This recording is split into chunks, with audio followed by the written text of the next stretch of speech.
Hey everyone, with the second raid approaching, a lot of people now have Cannoneers, some still don't, but there will be another chance at winning them this month. So I thought I'd cover how I have my Cannoneers built. They're working really well. I have videos from last raid showing how they worked and the changes I made, and I thought I'd share them with you here today. So first thing I thought we should recap is the Cannoneers the skill hall, meaning you need to drive well, you need to have a decent connection, no lag, and you need to keep them stacked. So all driving together, all on the same rank, same speed, same turning speed, and no lag. Did I say no lag? Okay, good. So because that hall allows you to do the targets for 0 damage, non-stop, you can just keep playing until you get tired of playing if you don't make mistakes. Whenever you make a mistake, though, it is expensive, right? It's you can see a naked haul here on the right. It's 3 hours, 20 minutes. That's over an hour and a half for 4 coins during a raid per haul. And if you have 4, now you're talking about 16 coins every time you kill that fleet. So you don't want to kill that fleet. Anyways, if you got the haul last month, you have a chance at getting the gun and the special again this month or next month. So, and the beauty of the Cannoneer, unlike the Zalos that requires the gun and the special from FM to work, it can work with lesser specials, it can work with lesser guns.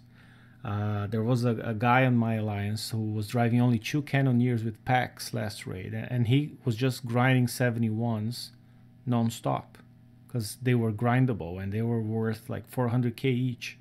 So even at 2 hulls partially ranked with subpar specials and guns, this is useful. Okay, so I'd say if you can build it, build it. It's the best option. As I did in every video about this raid cycle, a quick recap. The Scourge enemy we're fighting, it's just a siege target, meaning no walls, no ships, only buildings. I mean, there could be walls, but there aren't, and that's good for us. Our ships only take ballistic and radioactive damage, so don't waste your time with any other specials or any other resistance.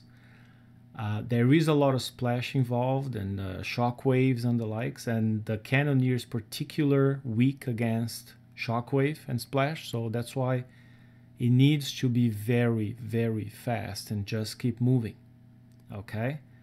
And once you learn the path, and there on the Forsaken Council and other pages, there are maps of the right paths. There are plenty of videos on my channel, TSM's channel, 99's channel, George's channel. I mean, guys, just go and watch the videos, memorize the path, and it's easy. Okay? The Cannoneers, you gotta remember, they outrange the turrets. Keep them properly stacked, which means do not use crews like Grease Monkeys or Midnight Marauders in battle, because they will make your ships move at different speeds, and you don't want that. Okay? And always drive at max range. The moment you get within closer range of the turret, you may be stunned. If you're stunned, you stay there without being able to move for a couple seconds, and that's enough for you to take a lot of damage. Okay? Max range, non-stop, no lag. That's it. Basic setup for this raid. Again, same 3 core specials that I've been recommending for the Zalos, for the Cannoneer, for the Ironclad.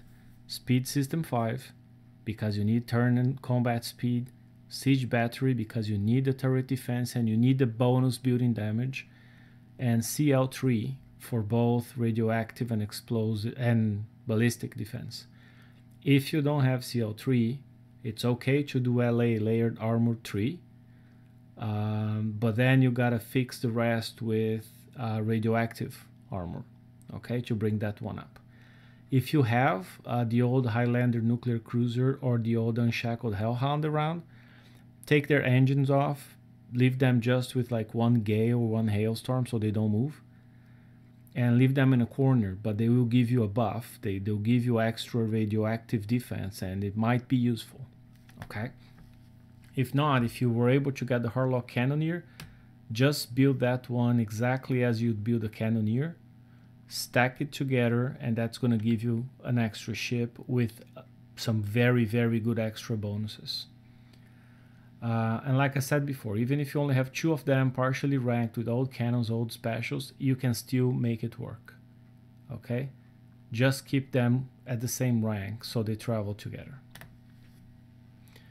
The one special ability, and that's the one reason why you want more Cannoneers in your fleet, is the special ability you see here. The more Cannoneers you stack, the faster you go, the faster you turn, and the faster you reload. So if you have 4 Cannoneers, you get 100% ballistic reload.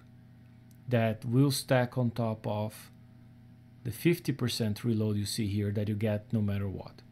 Okay, so you get 50% from here, 75 if you're a Skull at max rank, and you can get 25 per stacked ship in here, plus speed, plus turn speed. Okay, so you do want 5 ships in this fleet. The more, the merrier. Weapons. So ideally, you have the Millennium Gun. It was tailor-made for the Cannoneer. It has a very fast reload of 2.5. Very, very good building damage in a single salvo. So it does massive damage and pretty much can kill the buildings in less than half the time it takes to kill the same buildings with a pack. Okay, it's less than half the time, easy. So it allows you to kill things non-stop. Okay, if you don't have the Millennium Gun, get it this month and try to get some tokens and refit them during the raid. That's what I did last month.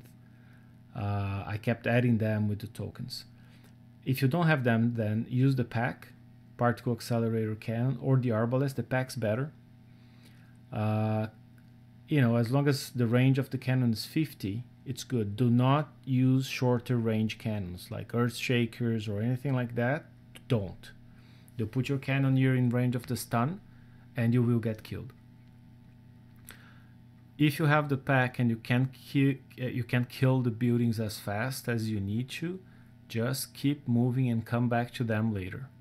Okay, just remember, don't stop long enough for the big turret to hit you with radioactive rain.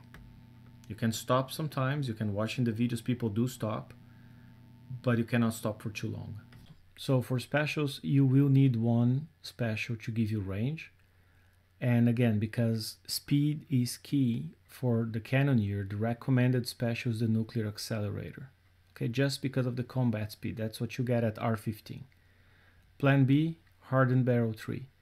The reason I do not recommend Cannon System 4, it's because then you cannot use a lot of the other specials here. So this is a poor choice for the Cannoneer. Nuclear Accelerator, and if you got the brand new special, High Velocity Rounds, makes a huge difference as well. If you don't have that, use one of these 4 specials. My favorite's the Siege Targeting 3, and I'm going to show you why in a moment. So like I said, just a quick review, use Nuclear Accelerator. It allows you then to pick any one of these, not these seismic rounds, because that's for the Zalos only, my mistake, but any of the other guys. If you pick Cannon System 4, then you're very limited in your choices and you don't gain the X. If you don't have high velocity rounds, your other 3 choices would be Drum Reloader, Siege Reloader, or Siege Targeting 3.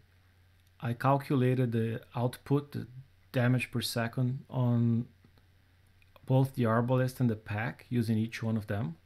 Okay, and you can see the Siege Targeting 3 over time will give you the best DPS. It's not like a huge difference, so if you go with Siege Reloaders, you're not too far behind. Even if you go with Drum Reloader, it's not going to be the end of the world, but when you multiply that by 10 cannons per ship, 3, 4, 5 ships, it stacks, it adds up. Okay, and the problem with the Siege Reloader is it adds 25% weight to your weapons, and this one adds a lot less. So that's definitely ST3, Siege Targeting 3, is the best choice if you don't have the new special. If you have, use high velocity rounds. That's option B.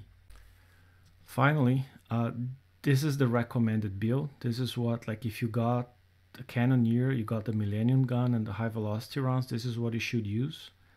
The choice of armor, you could go with D1C, you could go all D2R, really should not make a difference because the Cannoneer's made should not take damage. Okay, this is just a little bit of help. But you could even build them without armor for all I care. And this is pretty much what I had last raid. So last raid, I got a Millennium Gun just a few days before the raid. I used some tokens to fit some in, but mostly I had packs when I started the raid and siege target, and I was doing just fine. Okay, during the raid, I used tokens to start refeeding high velocity rounds here. It helped.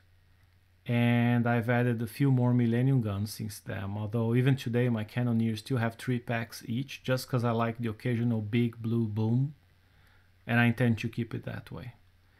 So if you don't have, again, just do all packs, or put all packs and 1 or 2 arbalests. You can do that. Okay, so these are top configuration, intermediate configuration, and all pack would be the simpler configuration, and they all work. Okay, this one works a lot faster, of course. I could finish a tier 5 target in under 3 minutes on average, so stacking points real fast. Finally, there are crews you want to have with your Cannoneers, and some you don't, like Steelheads. Any crew that add resistance really won't help. Crews that make ships move at different speeds, such as Midnight Marauders and Grease Monkeys, will not help.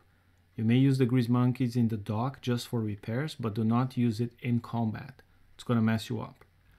So the best one is the Demolition Squad, just because it gives you 25% extra building damage. Okay, especially if running weaker cannons, you will need that.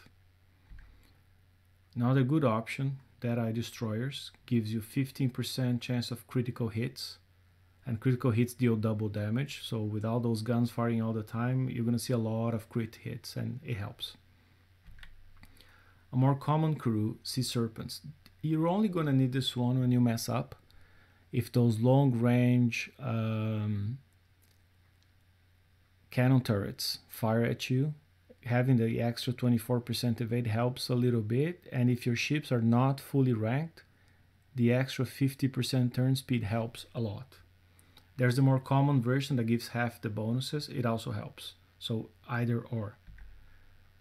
One of my favorites, very common crew, Creeping Death. Extra 19% building damage all the time. That makes a big difference. I was running this crew in most of my battles last time, and I could tell the difference when I had it and when I didn't.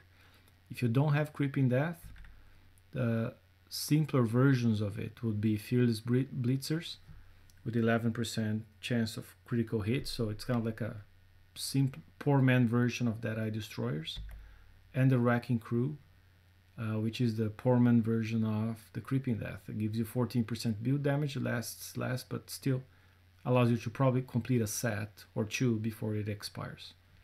So that's it. I hope that was helpful, and enjoy your raid, guys.